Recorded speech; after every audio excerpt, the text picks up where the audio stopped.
दोस्तों, एक हमले के गम से इजराइल उबर नहीं पाया था। नेतन्याहू उबर नहीं पाए थे, सिसक नहीं पाए थे कि एक नहीं दो अलग अलग जगहों से हमला हुआ और तीसरी जगह से घिर गया इजराइल अब चाहकर भी फिलिस्तीन आने वाले एड को यानी कि मदद को रोक नहीं पाएगा। रोकने की कोशिश की तो उस पर इतनी मिसाइलें गिरेंगी कि पूरा इजराइल धुआं धुआं हो जाएगा। ना अमेरिका बचा पाएगा, ना कोई और देश।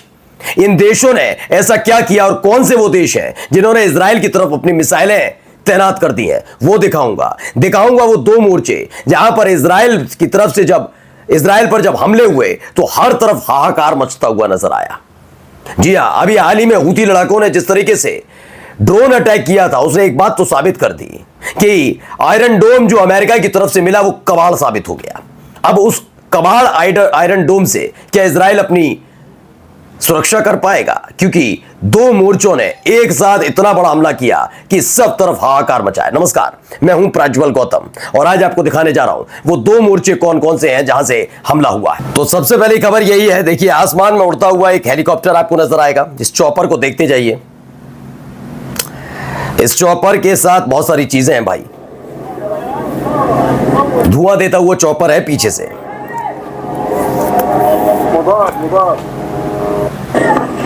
दरअसल फिलिस्तीन को जब से मान्यता मिली है, मैं बार बार कह रहा हूं कि हमास की ताकत बहुत ज्यादा बढ़ गई है। हमास वैसे ही अपने देश की रक्षा कर रहा है। जो कोई भी अपना देश, कोई भी देश के लोग होंगे वो अपने देश की रक्षा करेंगे दुश्मन देश के मौजूदगी से। ये गजा सिटी में आसमान में उड़ता हुआ इजरायली चॉपर था। इस पर किसी और ने नहीं बल्कि हमास के लड़ाकों ने रॉकेट दाग दिए। एक दो रॉकेट दागे गए। ऐसे में इजरायली सैनिक जो इस चॉपर में सवार थे उनके होश फाख्ता हो गए। उन्होंने तेज रफ्तार से इधर उधर करके अपने चॉपर को बचा तो लिया, लेकिन यकीन मानकर चलिए जमीन पर उतरने के बाद कसम खाई होगी अब नहीं, मरना नहीं है भाई। बहुत हमारे साथी मारे गए, आज के बाद नहीं जाएंगे। क्योंकि फिलिस्तीन को जब से मान्यता मिली है तब से हमास की ताकत और ज्यादा बढ़ गई है। और हालत क्या है, सबसे पहले ही देखिए, मैं आपको तस्वीर दिखा रहा हूं। इस लड़के को देख लीजिए, यह इजराइल का सैनिक है। ये गजा के अंदर मौजूद था, यानी फिलिस्तीन के अंदर। आधिकारिक अब तो फिलिस्तीन है, फिलिस्तीन कहेंगे हम तो। फिलिस्तीन के अंदर मौजूद था।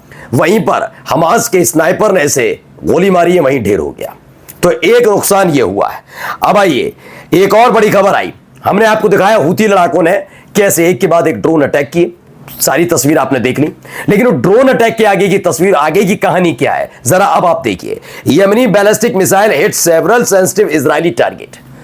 हूती लड़ाकों ने पहले दागे ड्रोन और उसके बाद क्या दागा, फिलिस्तीन 2 मिसाइल दागी, बैलिस्टिक मिसाइल दागी गई है इजराइल पर। यानी इजराइल पर एक के बाद एक हमले लगातार किए जा रहे हैं। और ये हमले कहा गया है हूती लड़ाकों की तरफ से, जब तक तुम फिलिस्तीन नहीं छोड़ोगे, यानी वेस्ट बैंक और गजा दोनों। ये नहीं कि वेस्ट बैंक पर कब्जा, ना, अमेरिका भी खिलाफ हो गया है कि वेस्ट बैंक पर कब्जा नहीं कर सकता इजराइल। फिलिस्तीन यानी गजा और वेस्ट बैंक दोनों फिलिस्तीन है। ऐसे में दोनों नहीं छोड़ोगे तब तक ये हमले जारी रहेंगे। हमास ने तो अपनी ताकत एहसास करा दी, या एक लड़ाका भी एक आईडीएफ का सैनिक भी मार दिया। अब यमन की तरफ से एक के बाद एक बैलिस्टिक मिसाइल दागी गई। जरा पहले इस तस्वीर को, इस वीडियो को जरा गौर से देखिए। ये वीडियो निकल कर आई, जरा देखिए।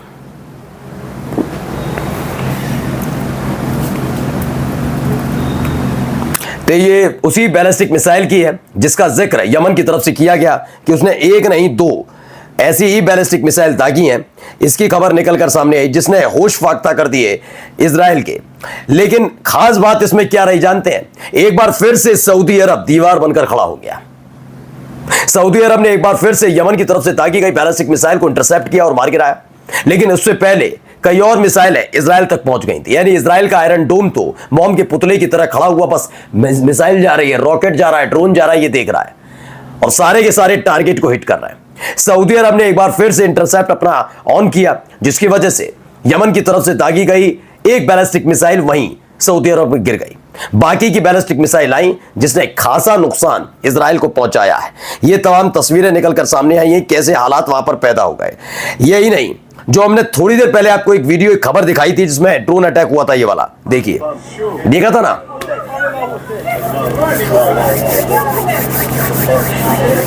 इस वीडियो को हमने आपको दिखाया था कैसे हमला हुआ था, कैसे चीख पुकार मच गई थी जब ड्रोन अटैक हुआ था बैलिस्टिक मिसाइल से पहले हूती लड़ाकों की तरफ से। अब इजराइल डरा हुआ और कपकपा रहा है कि हमने बड़ी मशक्कत के बाद अमेरिका से आयरन डोम लिया और ये आयरन डोम एक बार नहीं 2 बार प्रयास करता है इसी ये ड्रोन को रोकने के लिए, जो सुसाइड ड्रोन है, लेकिन दोनों बार फेल हो जाता है। क्या कबाड़ दे दिया अमेरिका ने?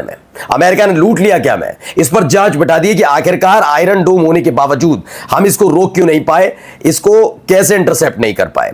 ये तो हुई अब हमास के बाद हुती लड़ाके, और हुती लड़ाकों के बाद अब तीसरी जो तस्वीर आपको दिखाने जा रहा हूं और दहशत पैदा करने वाली है। देखिए, ये 2 स्पेनिश वॉरशिप भेज दिए गए। आपको मैंने सुमुद फ्लोटिला की खबर दिखाई थी। सुमुद फ्लोटिला दरअसल फिलिस्तीन पहुंच रहा है। फिलिस्तीन की जनता उनका स्वागत करने के लिए तैयार खड़ी है, लेकिन इजराइल, जिसने अपने आप को ये तय कर लिया है कि गजा पर वो कब्जा करके रहेगा, वो बंदूकों और हथियार के दम पर इन्हें रोक रहा है कि गजा का कोई व्यक्ति समुद्री पानी का इस्तेमाल तक नहीं करेगा। ये जहाज कैसे पहुंचे? ये जहाज जब पहुंच रहे थे तब तक फिलिस्तीन को मान्यता नहीं मिली थी। फिर दोबारा जो हाल ही में हमले हुए तब तक फिलिस्तीन को मान्यता मिल गई। उन पर हुए हमले को लेकर 2 देश भड़क गए, इटली और स्पेन।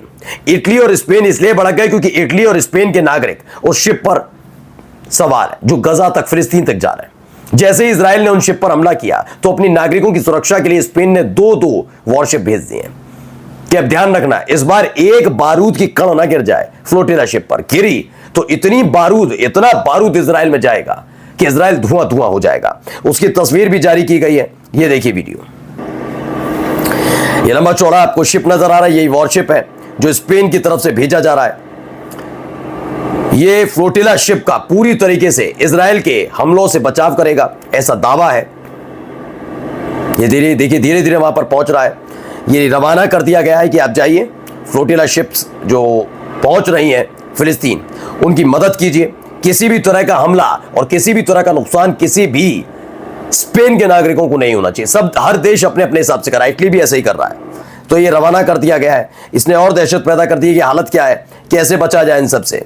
वहीं स्पेन ने एक और बड़ा ऐलान किया कि इजराइल के डिफेंस कॉन्ट्रैक्टर से उसने आर्म डील जो की थी उसे कैंसिल कर दिया, और $240 मिलियन की थी ये आर्म डील। एक करारा झटका इजराइल को लगा है। आर्म डील रद्द कर दी कि कोई मतलब नहीं, ना हमारा कोई आपसे लेना देना, ना कोई किसी भी तरह का कोई मामला हमसे, आपके आप और हम अलग अलग है, ये कह दिया गया।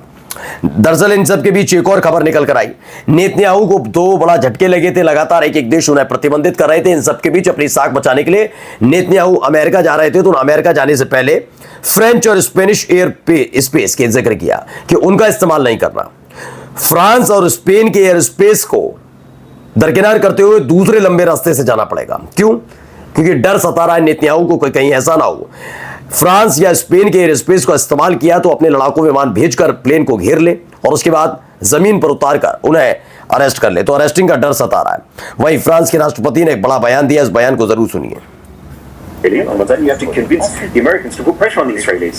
So if in the coming days things continue as they have been in Gaza, then we in Europe, we have to take on our own responsibility.